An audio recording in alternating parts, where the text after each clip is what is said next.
La Guerra de los Mil Días fue una brutal lucha civil colombiana, producto de la tensión ideológica y política entre los extremos de la oligarquía imperante, o sea, los bandos liberales y conservadores. Se libró del 17 de octubre de 1899 hasta el 21 de noviembre de 1902, produciendo las muertes de más de 100.000 combatientes.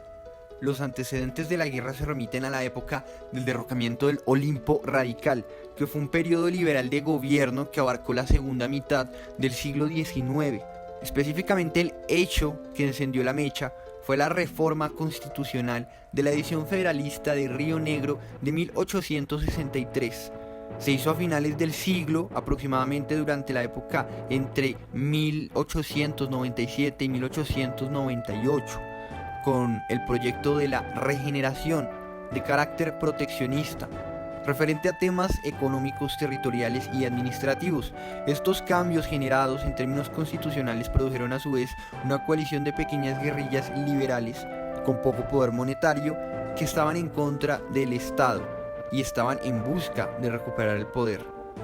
produciendo así una serie de enfrentamientos bélicos fragmentados a lo largo de todo el país, así como también el derrocamiento del Partido Nacionalista, que para esa época estaba dirigido por el presidente Manuel Antonio Sanclemente. Las grandes inversiones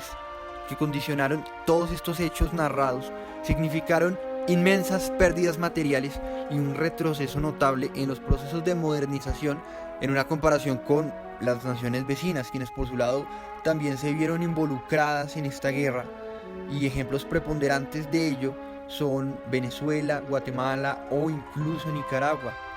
Exceptuando las muertes, la principal consecuencia de la Guerra de los Mil Días fue la independencia del Estado de Panamá, apoyado por el gobierno de los Estados Unidos con la dotación de provisiones y fuerza militar, pues el Estado colombiano para aquella época estaba exclusivamente concentrado en apoyar la guerra, desamparando a su gente y haciéndola pasar por hambrunas y necesidades.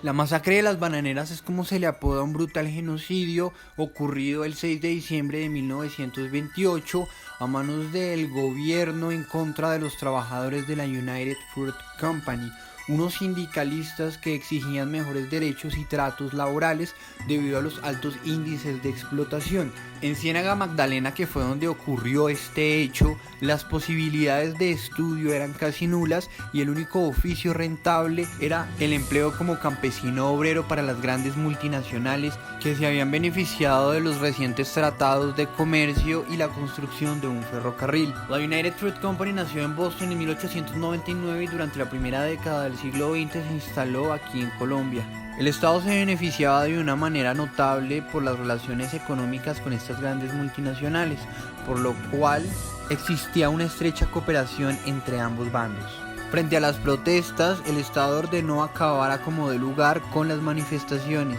y durante la noche del día anterior, el 5 de diciembre, el general Carlos Cortés Vargas informó a los huelguistas que la zona estaba declarada un sitio de Estado y ordenó desalojar y acabar todas las manifestaciones. Los trabajadores se opusieron y en respuesta el ejército abrió fuego. Estos hechos conmoverían e inspirarían los esfuerzos de muchos políticos por ayudar a las personas vulnerables en el territorio. Ejemplo de ellos son la fundadora del Partido Socialista Colombiano, María Cano, el señor Tomás Uribe o el señor Ignacio Torres. También el caudillo Jorge Eliezer Gaitán y el premio Nobel de Literatura Gabriel García Márquez, quien menciona la masacre de las bananeras mediante un ejemplo metafórico en su libro 100 años de soledad, bajo la figura de la fiebre del banano.